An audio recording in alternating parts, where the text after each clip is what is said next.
Sir Kamakhya tour ప్రత్యేకమైన package పెట్టారు. ఈ ప్యాకేజ్‌లో మీరు ఏమేమి ఇవ్వగలుగుతున్నారు? సో, ఒక పర్సన్ ఎయిర్‌పోర్ట్ నుండి విత్ ఎయిర్‌పోర్ట్ డ్రాపింగ్ వరకు ఏమేం ఫెసిలిటీ మీరు ఇవ్వబోతున్నారు ఆ ప్యాకేజీలో?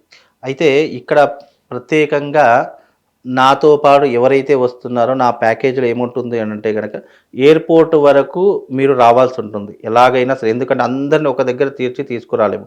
ఎయిర్‌పోర్ట్ వరకు ఎవరైతే బుకింగ్ చేసుకున్నారో వాళ్ళు ఎయిర్‌పోర్ట్‌లో అందరూ ఒక దగ్గర ఉండడం జరుగుతూ ఉంటుంది. అయితే వాళ్ళకు ఎయిర్‌పోర్ట్ నుంచి పడితే గనక వాళ్ళకు ఫ్లైట్ చార్జెస్, భోజనం సదుపాయాలు, అలాగే అప్ అండ్ డౌన్ చార్జెస్, అక్కడ ఏర్పాట్లు చేయవలసిన రూమ్సు, మళ్ళీ అక్కడ భోజన వసతులు ఇవన్నీ కూడా మళ్ళీ విషయం గుర్తుపెట్టుకోండి.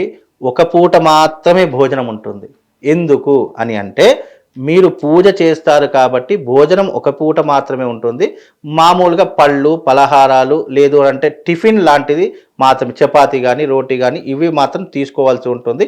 ఇవి చాలా మట్టుకు గుర్తుపెట్టుకోండి. అయ్యో! భోజనం అన్నారు కదా! 3 పూట్ల అన్నం భోజనం ఒకటే సమయము. ఎందుకంటే మనము చేసేటటువంటి పూజా విధానం దీక్షతో చేయాలి కాబట్టి. మీరు రాత్రి పడుకునే సమయంలో రోటీ గావచ్చు, లేదా చపాతీ గావచ్చు ఏదైనా ఒకటి ఏర్పాటు చేస్తూ ఉంటాం. ఉదయం కాఫీ, టీ, టిఫిన్‌లు మాత్రం తప్పకుండా ఉంటూ ఉంటాయి.